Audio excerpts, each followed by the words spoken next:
Assalamualaikum warahmatullahi wabarakatuh. Soekarno, Dr. Honoris Causa Insinyur Haji Soekarno. Nama lahirnya adalah Kusno Sosrodihardjo.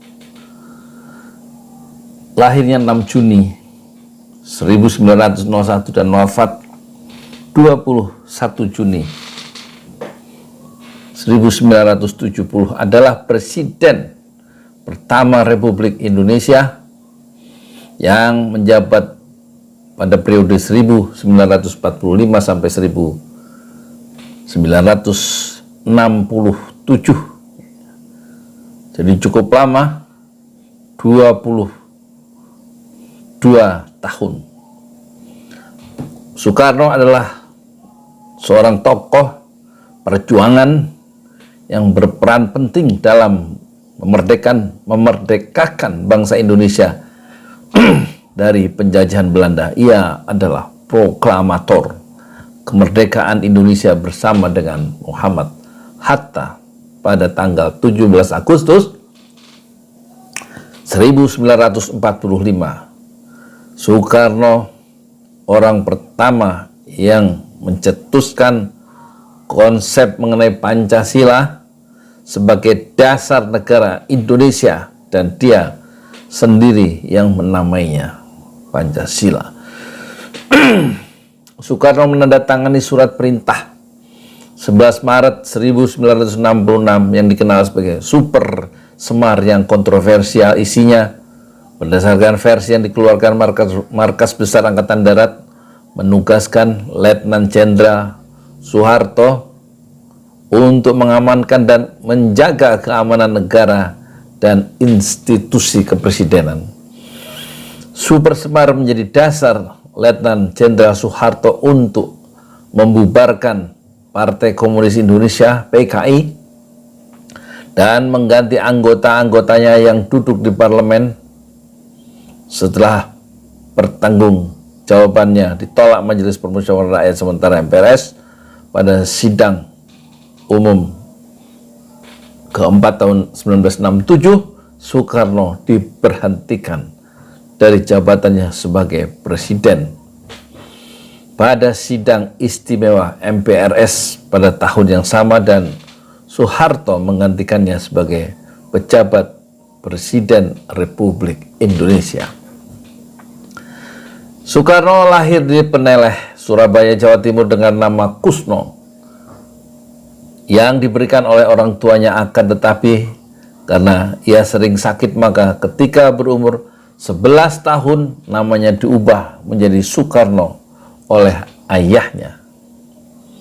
Nama tersebut diambil dari seorang panglima perang dalam kisah Baratayuda atau Karna. Nama Karna menjadi Karno karena dalam bahasa Jawa huruf A berubah menjadi O, sedangkan awalan Su memiliki arti baik. Jadi Soekarno. Di kemudian hari ketika menjadi presiden, ejaan nama Soekarno diganti sendiri oleh Soekarno menjadi SUKARNO. Tadinya SOEKARNO. Karena menurutnya nama tersebut menggunakan ejaan Belanda. Ia tetap menggunakan nama Soekarno, dibaca Soekarno, dalam tanda tangannya karena tanda tangan tersebut adalah tanda tangan yang tercantum dalam teks proklamasi kemerdekaan Indonesia yang tidak boleh diubah. Selain itu, tidak mudah untuk mengubah tanda tangan setelah berumur 50 tahun. Sebutan akrab untuk Soekarno adalah Bung Karno.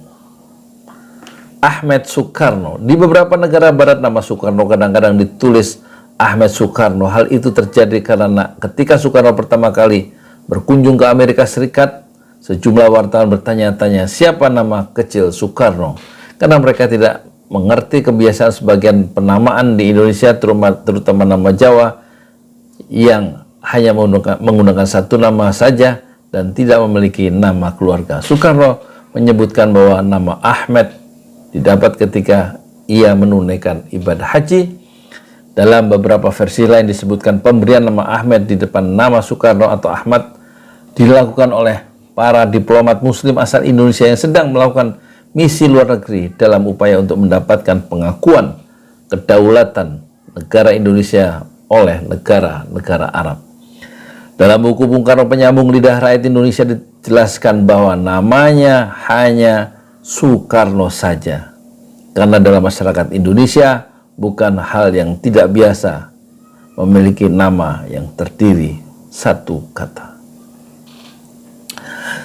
Soekarno dilahirkan dengan seorang ayah yang bernama Raden Sukemi Sosrodiharjo, lahir 1873 wafat 1945, dan ibunya yaitu Ida Ayu Nyoman Rai, lahir 1881 wafat 1958. Keduanya bertemu ketika Raden Sukemi yang merupakan seorang guru ditempatkan di sekolah dasar pribumi di Singaraja, Bali. Nyoman Rai merupakan keturunan bangsawan dari Bali dan beragama Hindu. Sedangkan Raden Sukemi sendiri beragama Islam. Mereka telah memiliki seorang putri yang bernama Sukarmini sebelum Soekarno lahir. Ketika kecil, Soekarno tinggal bersama kakeknya Raden Harjo Kromo di Tulung Agung, Jawa Timur. Soekarno bersekolah pertama kali di Tulung Agung hingga akhirnya ia pindah ke Mojokerto mengikuti orang tuanya yang ditugaskan di kota tersebut. Di Mojokerto, ayahnya memasukkan Soekarno ke Erste Inlandse School, sekolah tempat ia bekerja. Kemudian pada Juni 1911, Soekarno dipindahkan ke Europese Lager School (ELS) untuk memudahkannya diterima di Hoger Burger School (HBS). Pada tahun 1915, Soekarno telah menyelesaikan pendidikan di ELS dan berhasil melanjutkan ke HBS di Surabaya, Jawa Timur. Ia dapat diterima di HBS atas bantuan seorang kawan bapaknya yang bernama Haji Omar Said Cokro Aminoto. Cokro Aminoto bahkan memberi tempat tinggal bagi Soekarno di pondokan kediamannya di jalan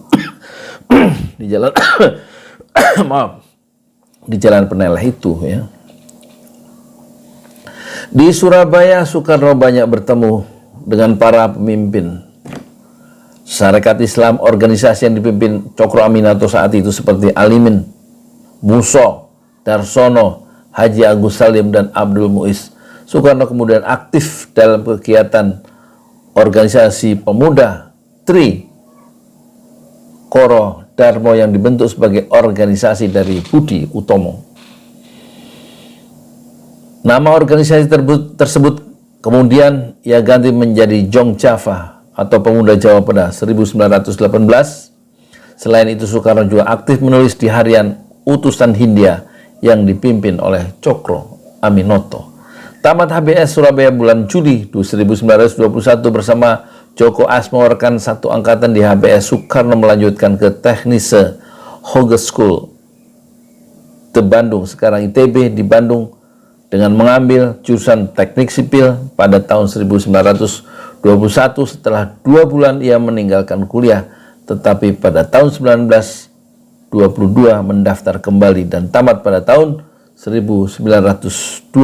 Soekarno dinyatakan lulus ujian insinyur pada tanggal 25 Mei 1926 dan pada Disnatalis ke-6 ITB Bandung tanggal 3 Juli 1926 dia diwisuda bersama 18 insinyur lainnya. Profesor Jacob Clay selaku ketua fakultas pada saat itu menyatakan, terutama penting peristiwa itu bagi kita karena ada di antara 3 orang insinyur yang Jawa. Mereka adalah Soekarno, Anwari, dan Sutejo. Selain itu ada seorang lagi dari Minahasa yaitu Johannes Alexander Henricus Ondang.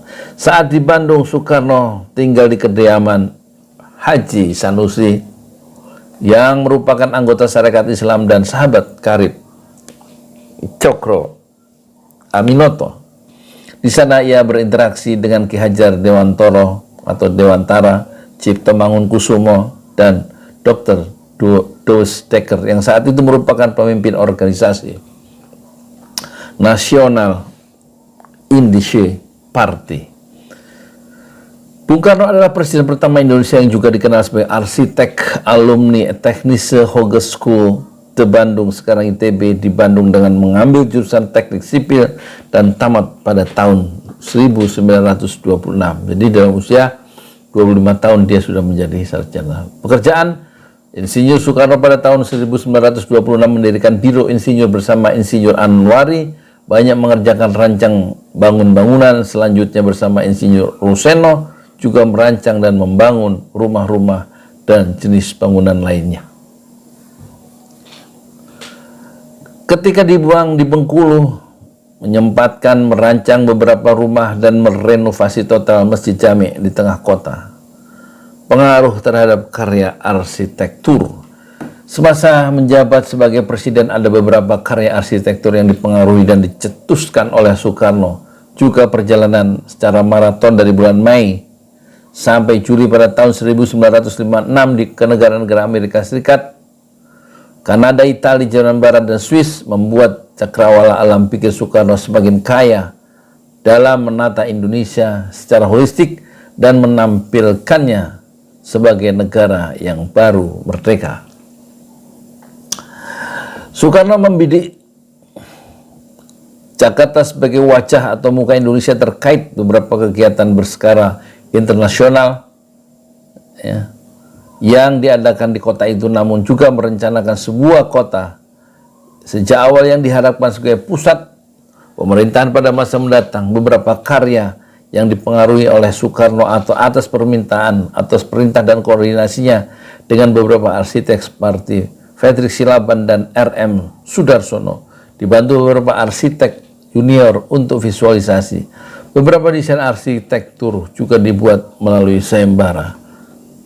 1. Masjid Istiqlal tahun 51, Monumen Nasional tahun 60, Gedung Koneto, Gedung Sarinah, Wisma Nusantara, Hotel Indonesia tahun 62, Tugu Selamat Datang, Monumen Pembebasan Irian Barat, Patung Dirgantara tahun 1955. Insinyur Soekarno menunaikan ibadah haji ke Tanah Suci.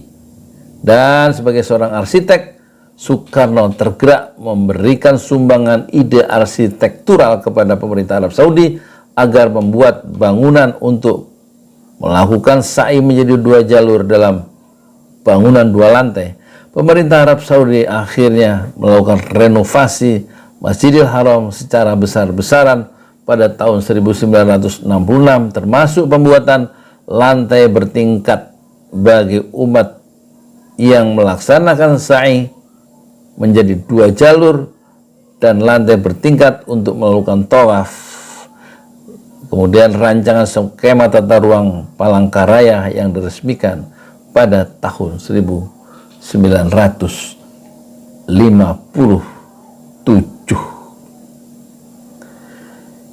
Itu sementara ya Soekarno sebagai seorang arsitek.